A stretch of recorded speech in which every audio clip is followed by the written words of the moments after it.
and welcome back to the Graceful Tangle YouTube channel. Today I wanted to talk all about a brand new pattern release that I had the wonderful opportunity of testing, and it is now out to you guys, and I am so excited. This is the Bodo Striped Cardigan. It is a pattern by Kate of One of a Kate. You probably all know of her, but if you don't, I will link her Instagram and YouTube channel down in the description box below. She is absolutely amazing, so inspiring. She posts the most incredible pictures. She is just so confident behind the camera, and it is absolutely contagious. She's amazing. So this cardigan was designed for her, and it was designed by her. And I was given the opportunity to test knit it, and it was just so much fun to knit. And I wanted to spend a few minutes today talking about it, talking a little bit about the construction, and just kind of walk you through it. So first off, I had all of these wonderful intentions of kind of vlogging my process throughout the journey of knitting this cardigan and talking about it that way. But I was knitting this during my second semester of college, and it was just too much to manage. I was working on it late at night, so filming was just not really an option. But I still hope to do that with a project soon because I just love that idea. Kate has actually done it before with a bunch of her tests that she has done and sample knits or sample crochet projects, and it's absolutely awesome. And so I really want to do a video vlog series like that, but it just couldn't happen with this exact project. But anyway, I still loved knitting it, even if the majority of it was done way too late at night. Okay, so first a little bit of construction about this project because it is just genius. I love the way that it was constructed, and it is so much fun and easy to knit because of this method. So as you can see, the stripes go vertically when worn, but you actually knit them horizontally. So this cardigan is made in 5 pieces. You have the back panel, the 2 front panels, and then the 2 sleeves. There are also 2 pockets, which I will talk about in just a minute. So for the back panel, you cast on one of the ends, and then you simply knit out, and that results in your width, and the length is the amount of stitches that you have already cast on. So you use that same method to knit the front panels as well, but they are decreased, which results in this beautiful slope that you see.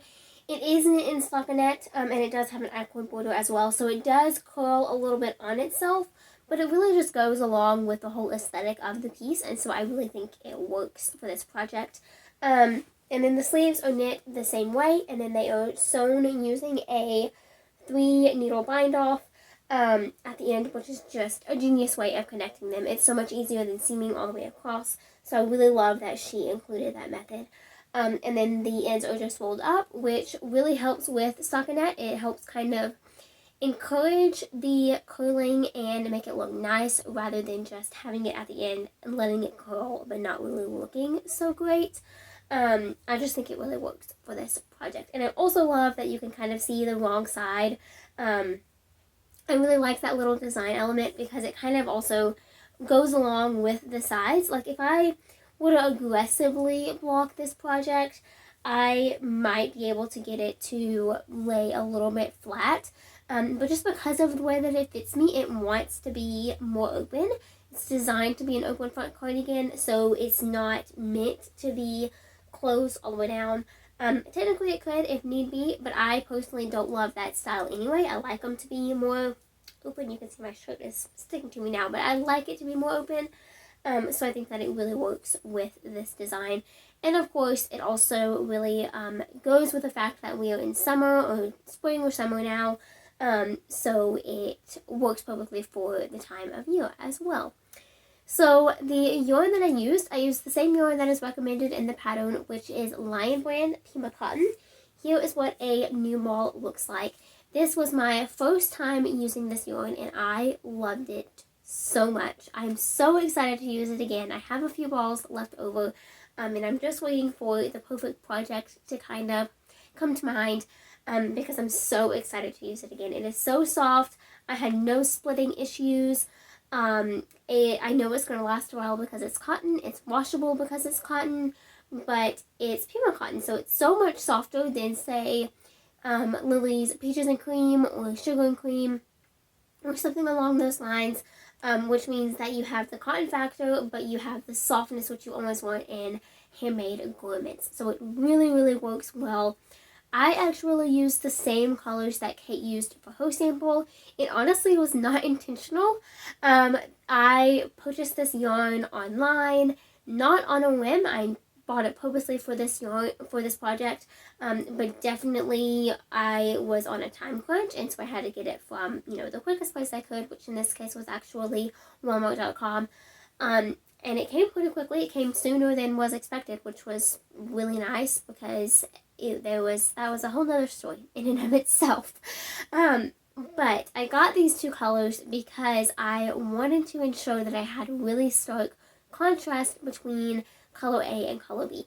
And so I definitely got that contrast.